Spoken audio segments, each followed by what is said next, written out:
Nash, I also want to talk to you again really quick just before we throw it to the next thing here. This event, the message that people were getting out, all these speakers were getting out, was about unity. It was about fighting for, our democracy here in the United States. What was your takeaway? Yeah, I think it was absolutely amazing to see all these protest songs sung by Ithaca College students with Professor Baruch Whitehead from Ithaca.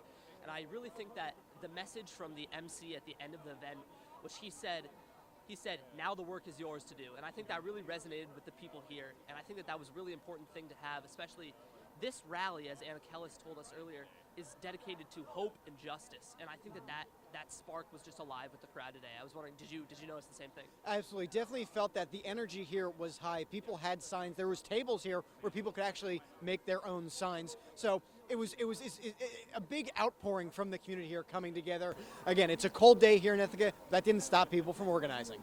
But again, in just a short time, right, we've been able to organize to get all you out here today, to remind ourselves, to remind other communities in upstate New York, and to remind other cities around the country that we are not going to sit idly by while we watch the federal administration try to dismantle our institutions. The answer was the courage for each one of us to stand up and fight back and demand the truth.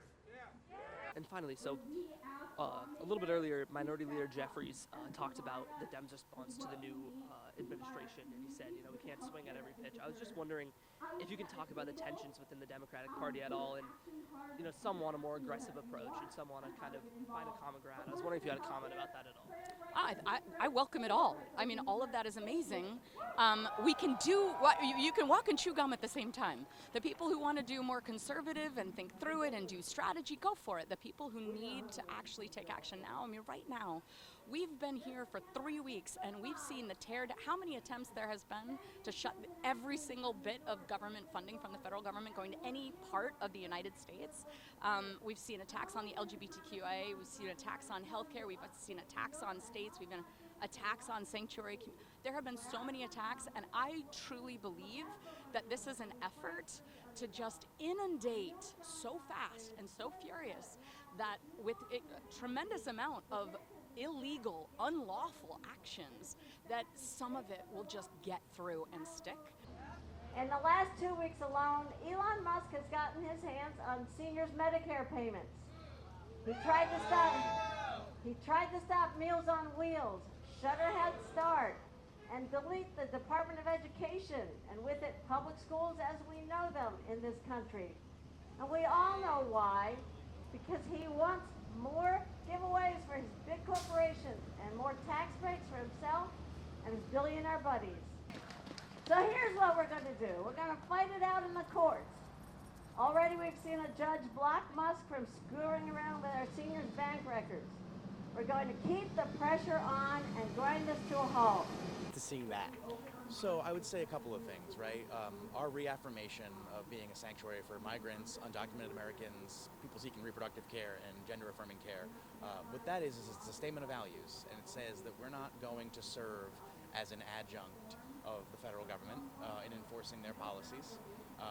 We have the right to refuse to do that under the 10th Amendment, under the U.S. Constitution, and we are complying with all lawful directives and make sure that we don't interfere with federal operations, but we are under no obligation to support them.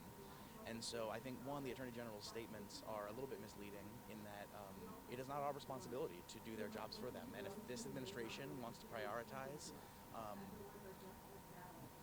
kind of persecuting our friends and neighbors who maybe don't have documented status, instead of trying to address the cost of living, the cost of groceries, that's certainly a policy choice. It's not one I agree with, but that's that decision that is not unified in our belief that some of these divisive issues need to be addressed in the way that they do. I think what we really need to be focusing on, if we care about immigration, is passing an inclusive immigration reform package that encourages people to come to this country, to become members of our community, and to find a pathway to citizenship for the folks who are already here through oftentimes no choice of their own, right? Right now I'm here with Alderperson Tiffany Kumar. I just wanted to talk to you today about this event. You were here in attendance. Why is it so important that events like this are happening?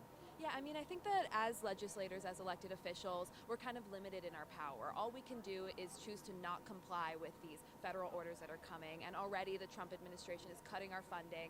I'm really concerned about the Ithaca Green New Deal in punishment for affirming our sanctuary status. He said before, all this happened that he would come after sanctuary cities. He's coming after us, and I think, to have a bunch of people come out like this, a big presence, I think that is the only way we can really show that we have the strength behind us as elected officials. It gives us the ability to be able to do things that might be riskier, because we can say, look, we've got a mandate from the people.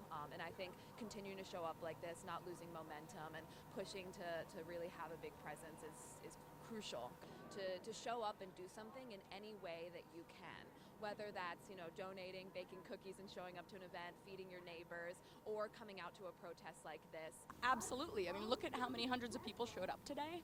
It's freezing cold. Thank goodness the sun is shining. But truly, truly, we know throughout history, if we stand together, we are stronger. And that's what everybody has shown. And the message is there are ways to stand up and survive and thrive through the next 4 years. And that is knowledge.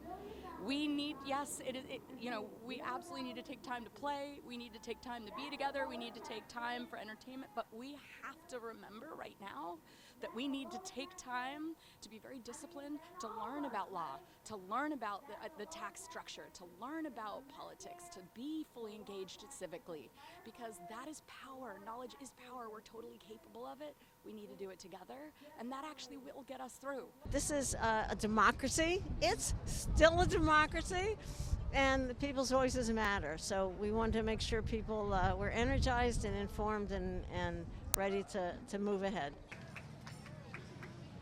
Thank you all for coming. The work is now yours to do.